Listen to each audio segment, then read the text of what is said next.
So can you, I guess, maybe start off talking a little bit about how you got an education and kind of, I guess, what led you into this career? Sure. In high school, I helped with our students who were, in Newcastle High School, I helped with our students who were special needs and developed a love for that, and then moved on to Purdue and got into elementary education, eventually special education. But really, my high school experience really drove me to that decision. Well, what in particular with high school did you really make you think, I want to spend my time and kind of give back or be a teacher again? Yeah, I had a great experience, K-12 at Newcastle, had great teachers, really made an impact on my life. I had some great athletic coaches that also did that for me, but also just that experience of helping other students as a student was very impactful. And so that was the decision that really led me to go to Purdue and study elementary education, which is really odd because most people don't go to Purdue to study elementary education.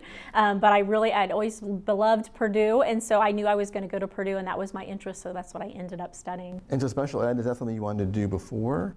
Really, I got into elementary education, and I had one of my teachers from Newcastle say, have you ever thought about, you had a high school experience, and that's just a great field to get into. There are a lot of jobs open at the time, and so really I went into elementary education and then quickly started a master's in special education. Okay. Yeah. Do you think the public understands special education? I think it's a very difficult job. I think it's very complex. It is very rewarding, but it's hard to educate the public on the demands of such a job. It's also hard to sometimes educate educators on the demands of that job, but probably the best thing I ever did before getting into administration was having that experience as a gen ed teacher and a special ed teacher to see the differences and the similarities and have that experience behind me. And so at what point in your career then were you offered the opportunity to do some type of administrative role? Yeah, well, I went back for a master's in special education and really thought I wanted to be a director of special education. Started going down that path at Ball State and had a very wise principal stop and had a conversation with me as far as, have you ever considered being a principal? So trying to switch gears to think, well, I could still do director's work with a principal's license, and so that's why I made that switch. But haven't looked back since, haven't regretted any of that, so it's been good for me. And I mean, were you the person who always tried to be in charge of things or do more? I mean, that they kind of saw you and okay, she should be up here in administration, she should run a school? I think so. I had some great mentors that saw something in me that they liked as far as leadership, and I felt like I always was that teacher leader that served on committees and tried to help my peers and really took a lead role in our schools. And so I think that people saw that in me and tried to push me toward that leadership route.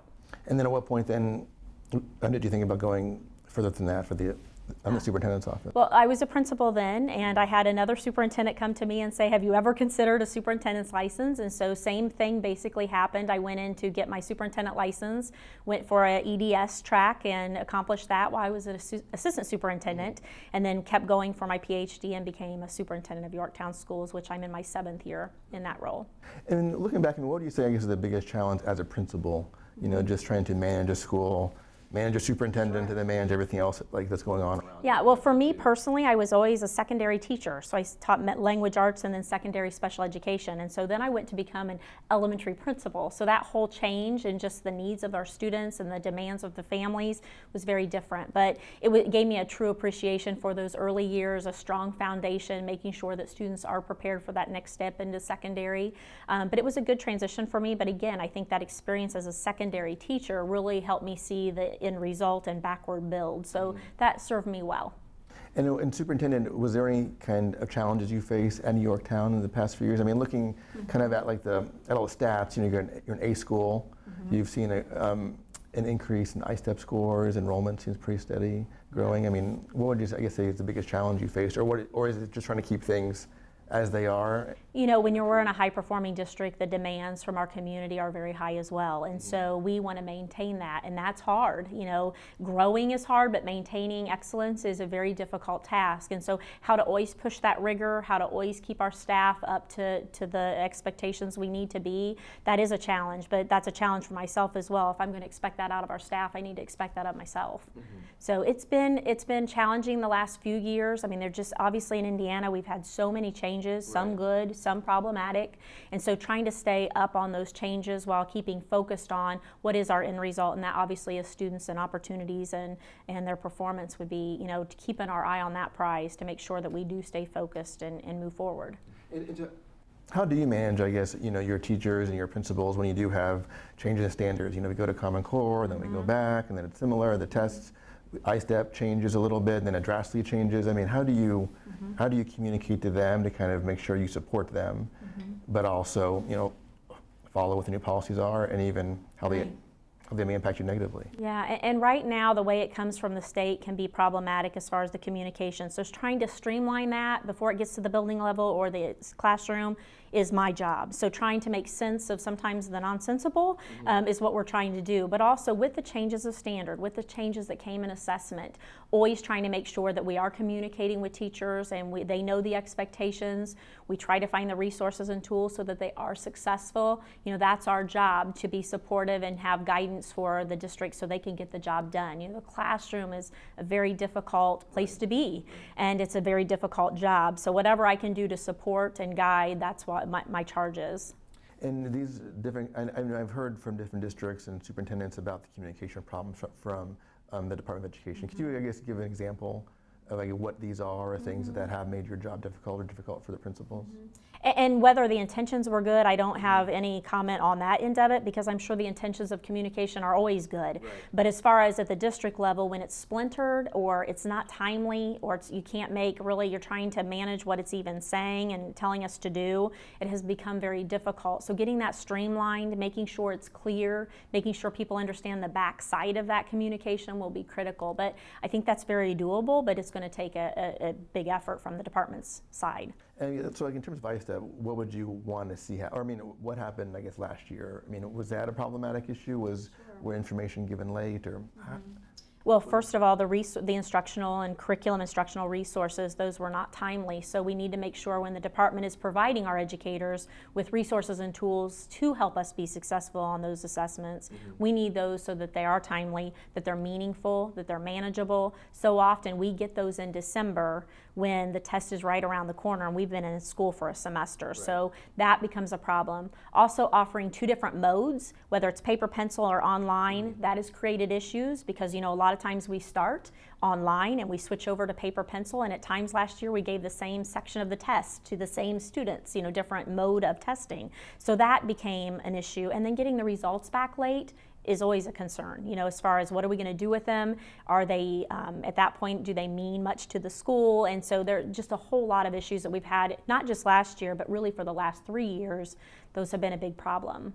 As a superintendent, is it hard to kind of own those results when you're owning them so far after the fact that they're taken and the students have already moved on into different grades? Sure, I think it's hard for all educators. I know it's my responsibility. Those are our results, and we take those very seriously. But we've had a lot of time pass. We've had students change. We've had a lot of dynamics and staffing change, and so it becomes really difficult to try to put ownership onto those results, and also to try to really change practice based on some of those results. So the whole timing of it's not good, and the whole administration of it's not good. And so how have these kind of challenges that you've seen and then your experience as an educator kind of led you to the decision to run for, say, superintendent of public instruction? How did you get there? Or when did you start thinking about it? I was very frustrated for the last couple of years, and I wasn't alone in the field. There was a lot of chatter as far as concern, and so it was one of those moments. We teach our own children, we teach our own students that if you're going to change something, you either need to step up and try to fix it, or at some point keep your mouth shut. And so this was my chance to step up and try to do something to make a change. I never set out to run for political office. I have a great job in Yorktown, and if things don't work out in November, I still have a great job in Yorktown. But it was just my moment to try to help the situation. There is no hidden political agenda. It's just to try to, it can only get better. It's such a mess, described that way across the state of Indiana, that really it's just an opportunity to try to help the students and educators of Indiana. And as you've all seen all the politics and the fighting between this current superintendent and the governor's office and the state board and the superintendent, seeing all that, why would you want to get involved? Knowing that could possibly happen to you, what kind of conversations did you have with your family about that, or even your friends at work? I mean, Sure. what did you kind of think about? My friends and family have been super supportive. My husband's a teacher and a longtime coach in our district, and so he's living the situation as well, so he's frustrated. My son, it was good timing for him because he was a senior at the time, getting ready to graduate from high school. So as a family, and my extended family is very supportive. My friends and colleagues have been super supportive. It was just a moment that everybody knew someone had to step up and try to make that change, and so for me, it was just that decision to try to do so. And so when you say you step up, I mean, did you let people know, like a lawmaker in your area, or was there other people out there who were kind of looking for someone to run, and they heard that you were interested, and then it kind of went from there? I mean, I guess, how did that happen? Right. It really in late fall of last calendar year, you know, we were all kind of watching who was going to run, and we knew Superintendent Ritz would run, obviously, and so we were all kind of watching what was happening on the Republican ticket. And when we got closer to the time around the beginning of this calendar year, we were all having conversations behind the scene of who's going to run and who's going to be up for this task. And so all I did is reached out to a friend and said, have you heard anything? Are there any names? You know, we're willing to get behind this person. Who would that be? Well, it's a real struggle given the dynamics of the state right now. There weren't a lot of takers, and so it really was like when I saw that we didn't probably have many people stepping up to the plate, I thought it was very important it was someone who had administrative experience, whether it was a principal as a superintendent. I thought that was important, and so when I saw no one else take that step and had a lot of support from a lot of my colleagues to take that step, I decided to do so. And so you were a Democrat previously, is that correct? And you switched parties. Was that for this race only, or was that for other reasons? No, I've always been one that voted for leaders. You know, I feel like in education, you know, there is no room for political squabbling or political sides. It has to be, whether you're a Democrat or Republican, if you have good ideas, they need to be at the table. So for me, this isn't about a party. It's not about a true party alignment. For me, it's about the party of students. And so we need someone who can put the party issues aside on both sides and make sure we get back down to what's best for kids. And so was your switch, so you could run? No, it was not. I did that prior to this. So, you know, again, I just voted for leaders, and at the time, that's the ticket I voted on. And for this campaign, like, I guess I have expected to see a bigger campaign in terms of education, just in general, from Superintendent Ritz, from the governor's race, and from you as well. And it seems like education is not at the forefront as it was in the last cycle. Would you say that's correct? I think it is correct, and I think it's unfortunate in a lot of ways. Not that I want a big, ugly battle with a campaign, because I don't think that's what educators or parents want to see out of my race. But I think the top of the ticket has a lot to do with that. I mean, ignorance is bliss. I have nothing to compare this to because I've never ran a campaign before. But given what's happening at the presidential level and what's happening with Todd Young's race with Evan Bayh, and you know, there were just a lot of the governor's race. There are a lot of factors in there that are really taking center stage. And so unfortunately, you know, education is extremely important. We have over 1 million kids in the state that we serve. You know, we take over half of the state budget for K-12, but I think there are other issues that are playing into politics that do take the focus off of education, which is unfortunate. And what would you say, I guess, what is your pitch to the voters of Indiana? I mean, why would they want to pick you over the current superintendent? What would you bring, or what do you think makes you two very different? Yeah, I think the biggest thing is experience with leadership. You know, I have proven experience in the classroom as a principal and a superintendent, and it just matters in that position. The other issue is the partnerships. We cannot survive another 4 years of a state superintendent who cannot get along with lawmakers, the governor, State Board of Education, local schools, the for-profits, the non-for-profits, you name it. We have to have partners, and we have to be professional in that relationship. So the leadership and the partnerships, that to me is critical in this position, and then someone who is committed to providing resources and tools that we need. We cannot survive without the assistance of the department. And you kind of made these comments before, like you just made now. I mean, and some people thought you were kind of saying if you had maybe been superintendent during this past few years, some policies may not have gone through lawmakers wanted. Is that a correct assumption, that you think if someone could have worked with them differently, maybe the end result would have been different in some laws that were passed? Yeah, I think anytime you have a state superintendent who is not getting along with the governor for whatever reason, regardless of who's to blame, we're going to have problems. And I think those problems result in issues that impact schools. So I think, yeah, some decisions probably could have been made differently. I think schools could have been supported differently. But again, given the current situation, it hasn't benefited any of us. Do you think the issues that you want to focus on, such as communication and kind of the management, do you think that's an issue that's kind of lost on the public, since so much of what has been discussed is very steeped in politics and, in I-step, no I-step, should the job be appointed or elected, all those kind of more political fights. I mean, do you feel like those are kind of like, I lost my train of thought. Those issues are kind of like clouded out some of the things that you see on a daily basis? Sure. I mean, as a superintendent, I'm going to see that very differently than a parent's going to see it, or a community member who may not have a child in K-12 at this point, but they have neighbors. People are paying attention to the assessment issue. People are paying attention to the funding issues. A lot of folks that I've talked to across the state of Indiana are very well versed in that. They're not feeling the issues we are as far as the communication issue, the resources and tool issues, the lack of leadership, and how that really impacts K-12. Educators know it, educational leaders know it, people who are tied to schools know that the situation is not good. But I agree with you, sometimes things get tied up into the bigger issues which do need to be fixed versus some of the fundamental management issues that we're dealing with.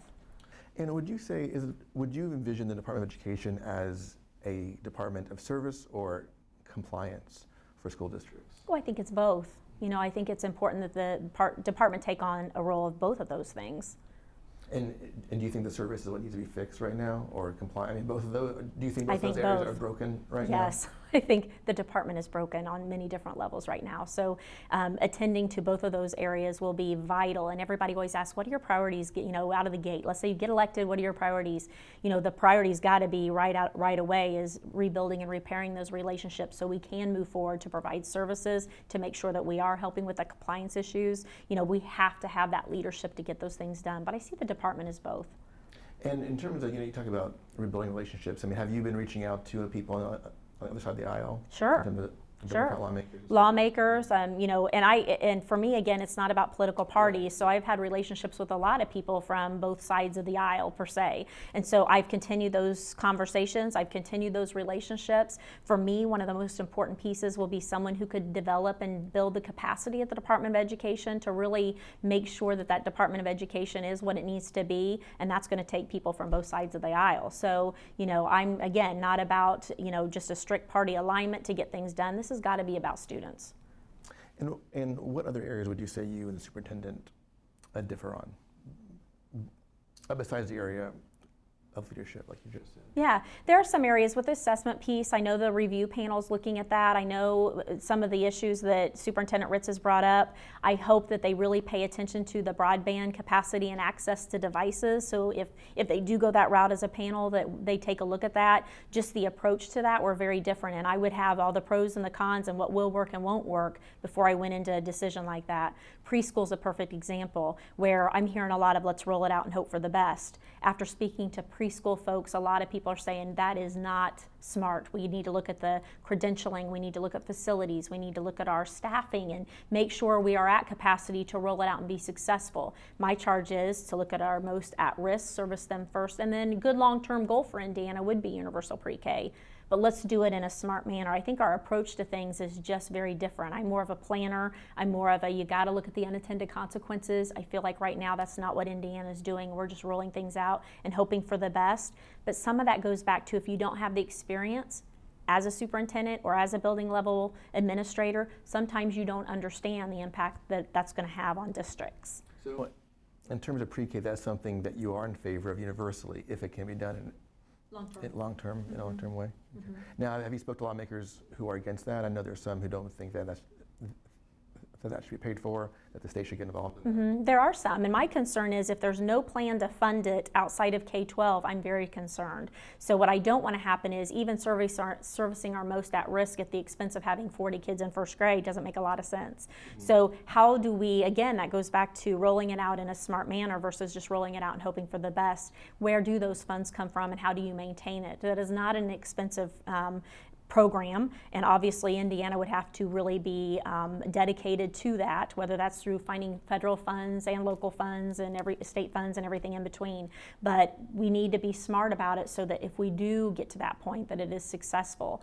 Too often in education, we do just what's being said to do. You roll it out, hope for the best. When it implodes, you have a lot of people stepping back going, told you so. Well, what did we expect? So we have to be smart with how we implement some of these programs. And it seems the biggest challenge for that is making sure the providers are credentialed, and how do you get that many new providers in the state credentialed in such a fast time? And how do you utilize that group as navigators for wraparound services and some of the things that we should be asking about so that we don't exclude them from what we're trying to accomplish, but they're included in that process. And so many of them have voiced concerns like if they would just listen to us. Well, we feel the same way in K-12. If they would just listen to us, many professions feel that way. So this is my opportunity of I've listened and there are a lot of concerns. So in terms of what you just said about people in K-12 wanting to listen to, you made a comment before that you think the state has beaten up on teachers the past 8 years, and I kind of sense maybe people wouldn't expect you running as a Republican to kind of say those things and kind of say, hey, we need to kind of rethink how teachers are being treated, how some of the rules may have impacted teachers. Could you explain that a little bit more? I mean, what in particular do you think has really been a negative impact on teachers that has been passed in the past 8 years of some of the reforms we've seen in Indiana? You know, I think sometimes all teachers get lumped into, if there are teachers who are vocal in a negative manner, everybody gets lumped into that group, and I think that's unfair. But I think as a state, we've not been very diligent in celebrating the profession, making sure that one size does not fit all as far as how we pay teachers, treat teachers. You know, we need to be diligent in making sure that we're treating them as professionals. Pay matters, and I've been very clear about that. I know as someone who hires teachers, it just matters, and we need to pay attention to that and make sure we can keep good people in the classroom. The evaluation process, although you know this is a party alignment, I think the attention brought to the evaluation system did a great thing for many schools. However, one test does not tell the entire performance of a teacher, and so there are little things that we would need to tweak to make sure that we are, again, celebrating good instruction in that classroom and not just purely beating people up. And so a marketing push is going to be necessary in Indiana to make sure it is very clear to families, to community members across the state that we do respect and we do, you know, we hold them at high, you know, in high esteem as far as a profession. That has to be made clear. And do you feel like any of those elements has led to the shortage right now that we see in teachers, or the number of students who are going to college for teaching? Yeah, I mean, pay matters, autonomy in the classroom matters. You know, people want a purposeful job, they want to master their job, they're asking for professional development, which again takes resources and tools. You know, sure, that all plays into people staying into the field, and then you have those who are in the field who in the past would encourage others to come into the field, and now that's not happening. You know, in the past we had a lot of teachers who got into the profession and would tell you, my mom was a teacher, my grandma was a teacher, and now those very teachers are the ones telling their grandchildren or children, don't go into the profession. Well, that's a problem. So, and there are many more stories like that, but there is a huge pipeline issue that we're going to have to address. It's not coming, it's been here for several years. And you think that's something that can change in one session at the State House, or is that going to take a few years of kind of like explaining policy, dialing some back, or changing some, and doing the kind of outreach? Yeah, I think it's going to take some time. You know, that didn't happen overnight, and so it's going to take some time to rebuild that. You know, I know there was a committee, a Blue Ribbon Committee, that took a look at the issue, but there weren't very many people represented from Southern Indiana and East Central Indiana, which is where I'm located. The needs are very different across the state of Indiana, and staffing. You know, to get a teacher in the donut around Indianapolis is a very different issue than getting one in Randolph County. Just very different issues across the state. So to acknowledge that and say, how are we going to entice people to come into the field through scholarships, through great internship programs, for making sure that we're looking at proven models such as Florida's and Texas to say, what are those that are getting not just quantity in the classroom, but quality folks in the classroom? How do we massage that in Indiana to make it our own? We have to start taking a look at that. But again, pay matters. Regardless of what people say, a lot of it comes down to pay, autonomy in that classroom, and making sure we are providing people the resources and tools they need.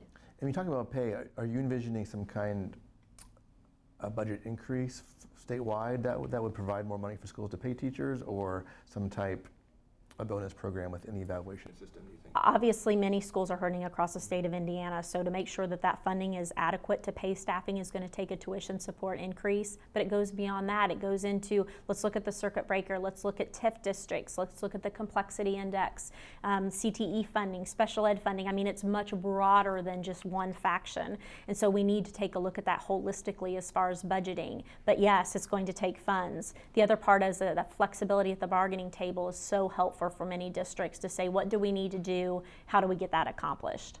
And so in terms of the complexity funding, is that something you think that needs to be reviewed? I do. Right now? I do. You know, not that there's an easy way to come to a conclusion on that. I know that funding formula for schools is very complex, and I get there's always going to be schools who benefit from that formula and some schools who do not. And so I'm not saying it's an easy fix, but boy, I think we need to review that. It was almost like the circuit breaker where there were a lot of unintended consequences to the property tax caps. But you know, I know that's in the Constitution, and I know that's a whole other issue, but there are a lot of times unintended consequences to those things that we can go back and revisit. Let's go back and revisit. Things we can change easier, but let's go back and look at those. So do you think that the change in the school funding happened too quickly, or there should be more discussion, or do you think people just really didn't realize what the impact would be until schools got the money and saw how it impacted I don't them? think that was a reckless decision. I'm not saying that, and I'm not saying it happened too quickly. I'm not making that judgment. I just think now that we've lived those changes, we need to probably go back and review and see, okay, what did that do, and what schools were negatively impacted, and what can we do to rectify some of that. You know, our ELL population is another one that I know is getting a lot of attention right now. Those students are very expensive to educate and to serve, and that's what they deserve. But how are we going to get those funds to those students and make sure that the schools who need them the most get those monies? And I mean, is that something that the department needs to kind of do and kind of help identify these schools, or is that going to be? Well, what'll be interesting is with the new federal law, Every Student Succeeds Act, the new ESSA, the flexibility with those federal monies coming in versus, you know, that'll be a great opportunity for Indiana, but two, that's going to be a very complex situation. That's going to be one that we can't, you know, it's going to require a lot of thought and a lot of review and really, really smart people at the table to figure out how do we disseminate that and how does that look with that flexibility. I think it's a great opportunity, but we got to utilize it. So on the issue of the new federal guidelines, the ESSA, I was talking to some superintendents who kind of said that they feel like that is like the focus for them, how the superintendent and the governor, whoever it may be next year, deals with those things.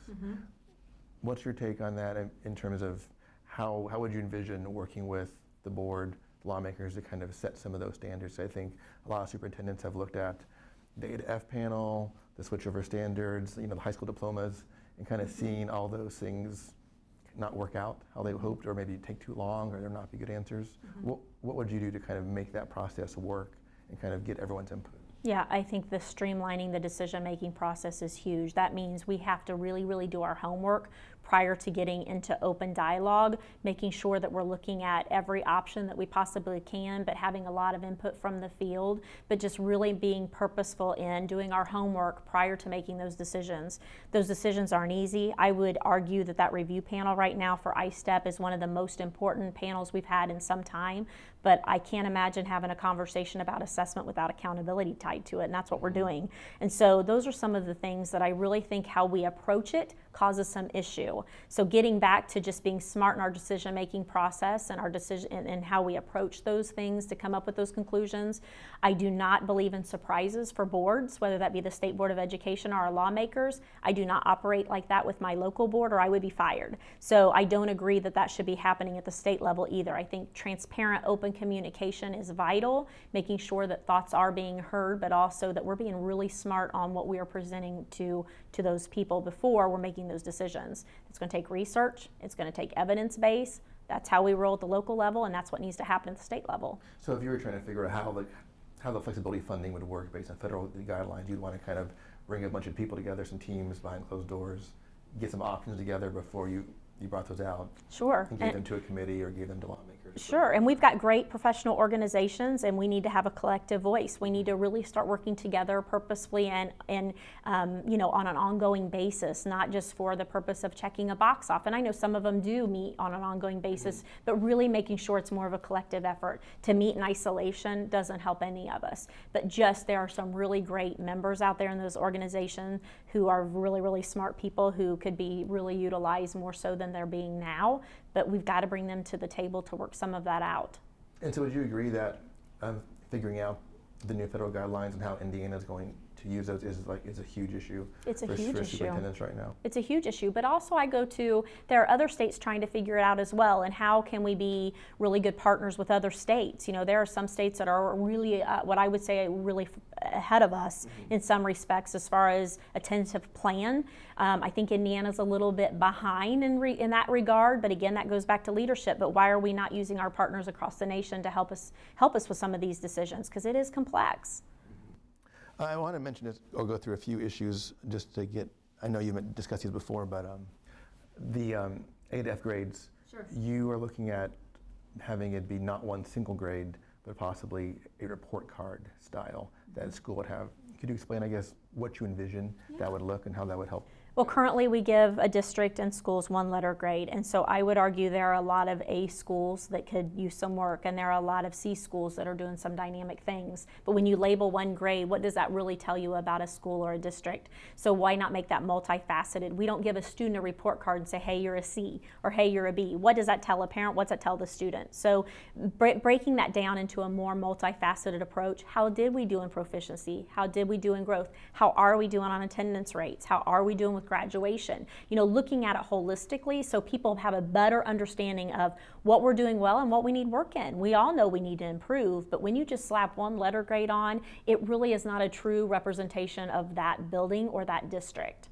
So for your district, would you hope someone could then look and see, oh, they have these positives, but right here, they need some improvement? Would you want? Sure, I think that's fair to everybody making that decision. I have 14% of our district that is transfer tuition, and a lot of times people will do their homework. And I've had a lot of parents say, we went on the DOE and we saw some stuff, and they're trying to make heads or tails of it. It should not be that difficult. The parents should be able to go there, see what we're doing well in and what we have work to do, and we do have work to do, even though we're a very high-performing school district. But we have areas we can grow, and that should be very transparent to students, to families, to businesses or who are wanting to move into our state. That just needs to be more transparent and more reflective of really what's happening.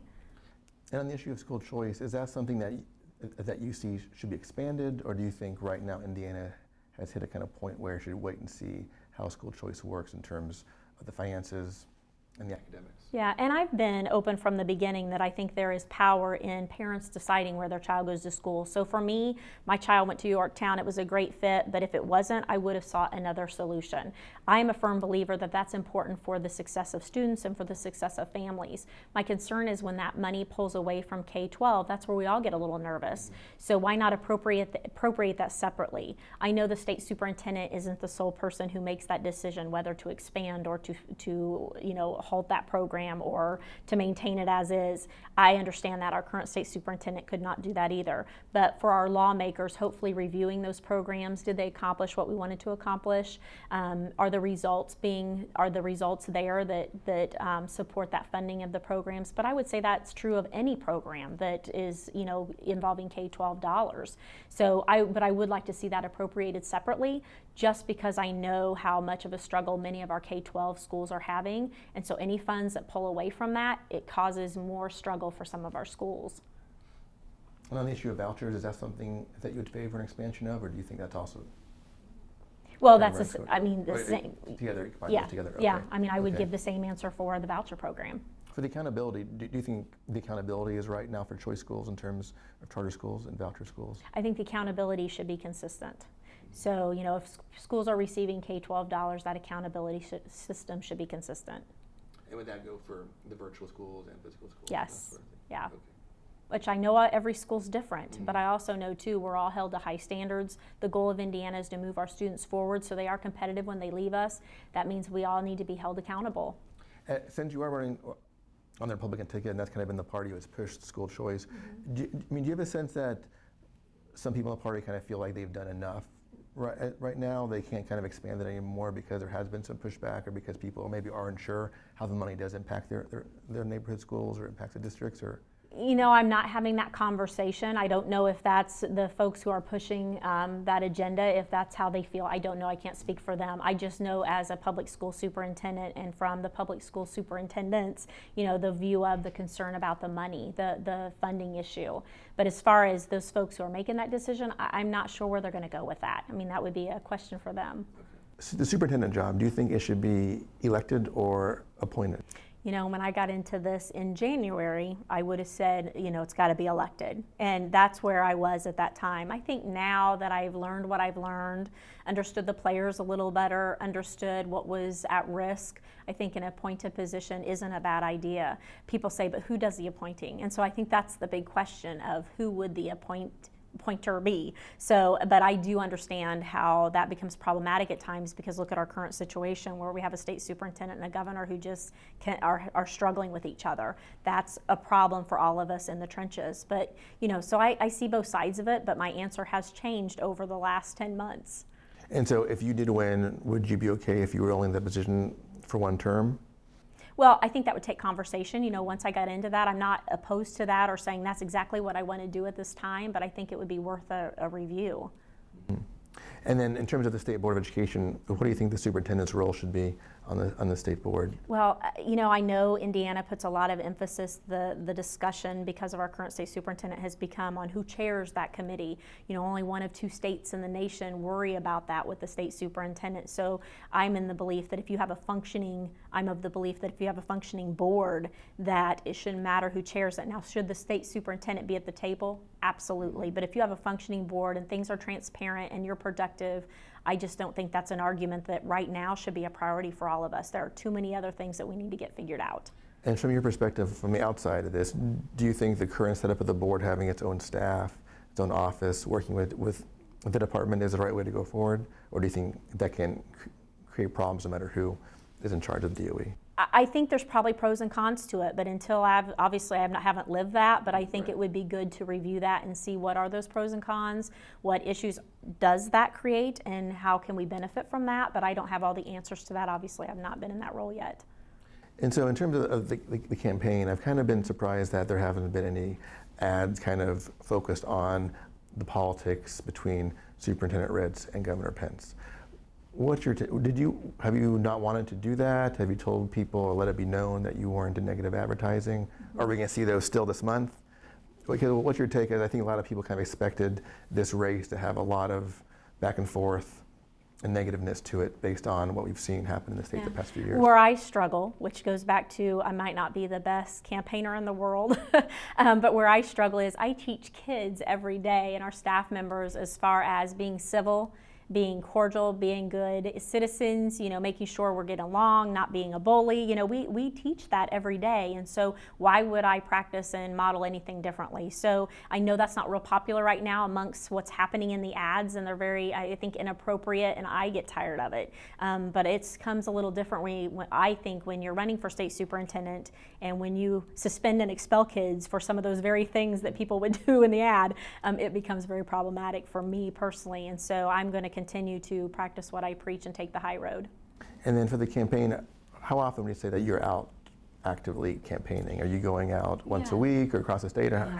Since you are superintendent of Yorktown, how are you managing those two things right now? It's a lot. So, you know, maybe 1 or 2 days a week, I take a personal day. So burning through those, but I try to keep those as minimal as I can. But I do a lot after school. I do a lot weekends are pretty tied up with campaign obligations. But my first obligation is to my community and for Yorktown schools. And I also have a family. So to balance all that has been pretty tricky. But, you know, I've been very protective of my time. And so when it's an interview or whether it's a visit or meeting with groups of people, I'm very selective, and I know sometimes that's a problem for the campaign, but that's the situation with being a full-time superintendent. And do you feel like you are doing as much as you can for this campaign right now, or do you feel like you could be doing more or less?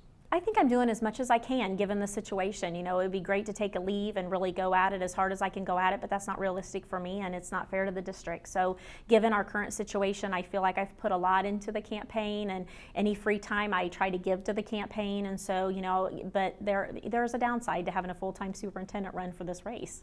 And so when you're out in the community, what do you hear from people? I mean, are you more just like introducing yourself so they know who you are, or are you hearing issues from families? It's been interesting because I really do look at this, regardless of what happens in November. It has been a humbling experience for me to get across Indiana and let people know this is what's happening in K-12 education, and enlightening them with these are some of the opportunities, and here's what we're doing well, and here are some of our struggles. But just giving them some insight into this is K-12 public education today. That has been a great opportunity. I've had a lot of support. It's been interesting to hear people, like I had no idea, or they're very, it's just to get the story out has been very important. And I think we don't do enough of that. So if anything, regardless of what happens, it's been a great opportunity for that. But across the state, I've had really good feedback. It's hard, to be honest, to get to teachers. And so trying to work at that has become very difficult to make sure my message, and it's an accurate message. I know what social media says, and I know how they want to portray me, but once people do hear my message and get to know me, and the people who know me best have been very supportive. And so how would you say you are being portrayed? Yeah, there's a lot of activity out there that, a lot of alignment to some of the unpopular decisions that the party made. Sometimes I get aligned to Tony Bennett from his time in office, but I'm not Tony Bennett. I'm not 100% aligned to some of the reform movements that went on through the party. I'm Jennifer McCormick. I'm a superintendent, and my goal is to do what's best for students. But it's very easy for those folks who are going to be negative to go negative regarding the party. People want to say that I'm a huge link to Tony Bennett, which I'm not, or I'm a huge link to all these agenda items, which I'm not. That's the easiest thing to do when you have nothing else to go after someone on. So I understand it. It's not fun, and it's hard to battle that, but I understand what's happening. Well, it seems like the comments you make, and even Lieutenant Governor Holcomb, have kind of almost wanted to make sure that you are distanced a little bit from that era. It seems like no matter what people think, I think that era with Tony Bennett kind of did create a lot of issues and divisiveness within the education community. Do you think that's the legacy that's going to be hard to shake for anyone who does run it as Republican? I do. I think people forget about Dr. Reed. She was a long-time state superintendent who worked well across the aisles and was a Republican. I think people will forget that and always revert back to, you have to be another Tony Bennett. How could you not be? And so not doing their homework and not even being willing to listen, it's going to be hard to shake that. People who have taken the time to be an educated voter understand the importance of what we're saying and have come along beautifully. And do you have a sense, I guess, of how your campaign is going? Do you have any kind of poll numbers internally that have given you a sense of how's it going? I really, I don't pay a lot of attention to polls, which I'm sure my team does, but honestly, I'm going to get out and do what I can do and do the best I can do and focus. I have a lot on my plate, so focus on obviously my job and my family and the campaign as well. But, I know they watch everything closely. I know they're really watching the top of the ticket because regardless of what happens in November, with the presidential race, will probably impact down ticket. And so they're really paying attention to that in the governor's race and obviously Todd Young's race. Well, that's what I kind of wondered too, because it seems like with the previous election, there's so much discontent with what the reforms that a lot of Republicans chose to not do a straight party ticket. And I think that's kind of what pushed Ritz over to beat Bennett. So I guess this year it'll kind of depend if people are willing to do that on the Republican side. Or vote straight party ticket. The last election we all say, Tony, we're not sure Superintendent Ritz won. He just lost. And so we're trying to figure out, how to, for my race, make sure I'm running a race that is reflective of Jennifer McCormick, and that can be really difficult. Yeah. Oh, one more question. I guess the I-STEP test. Whatever that becomes, what do you want to see in terms of testing and accountability for teachers, how that looks? Yeah, for one, I want that testing to be shortened. I think anything beyond 1% of the instructional time at the grade level is too much. So making sure that it is really condensed, making sure that it is, we receive those results in a timely manner is going to be critical. Making sure that we utilize that for the purpose of a summative, which is to say who's on target versus they're not interim, they're not used for instructional strategy practices necessarily. It is to say who's on target. But that revision of that retest is going to be huge, whether it's at the third grade level or the sophomore test. All that needs to be revisited. But I don't agree with putting that in the teacher evaluation. I've said it before, it's too important. There are too many other factors that go into a teacher's performance versus one result. I understand the importance of student performance being in a teacher's evaluation, but not one exam. It's just not reflective of what is happening for 180 days in that classroom. And so what are your thoughts on this panel right now that's kind of trying to do things, and now we've heard from lawmakers that maybe they won't get it done, or maybe it won't be the final answer? Is this the right way to do it? It's very frustrating after 3 years of a poor assessment that there weren't more ideas brought to the table. I would think this conversation would have started after year number 1 of the debacle, but after 3 years of a test that's been a true struggle for all of us, I would have hoped that coming to the table, the state superintendent and the department would have had a better planned out, rough draft layout of some options. Because here we are, we've had a lot of negative press about the panel. I know many of the members of the panel. I have a lot of faith in those folks. They're good, solid educators. I'm sure they're frustrated as well. But I think it goes back to leadership. You cannot come to the table when we need a test at the end of the calendar year with not much prepared, and we start out by definitions. And, that's really grassroots start out, but you're on a tight timeline. And so it's just frustrating. There weren't more options brought to the table to begin with from the very department who administers the exam. So just frustrating. I'm hopeful something will come out of that committee, but am I confident? Not necessarily. I was at the first and second meetings, and I sat there as they gave these long talks from experts and all these slides, and it was kind of like, what? I think I had that too. It's like, why are we doing this when no one's discussing anything? It's kind of just like these long lectures that I'm not sure benefited anyone. Yeah, we're beyond that. We should have been more in the weeds of things. We're on a short timeline to get it right. And again, I would argue that's one of the most important panels we've had in the state of Indiana in some time. And so we have to get that right. I mean, at what point do you think we can actually compare schools again from the previous year?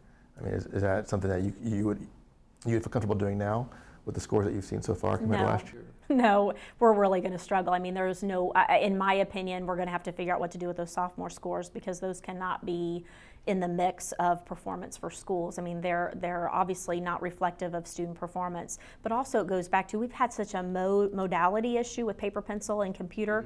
Well, when you do that, I've had the same kids take really, for real purposes, 3 different assessments. So with mode comparability, you can't even do that because I've had some online, some paper, pencil, some do both in the middle of the testing because it got messed up. And so when you have that, you have a lot of mode adjustments. They're still working on the scoring. And so to compare apples to apples, we are going to be struggling for some time, which is unfortunate. Is there anything else you want to mention? No, I think that's good. You've asked a lot. Okay, Jennifer, thanks a lot for coming out. Thank you. I really appreciate it. Thank you. Yeah, thanks for your time. No Thank problem. you. Thank you.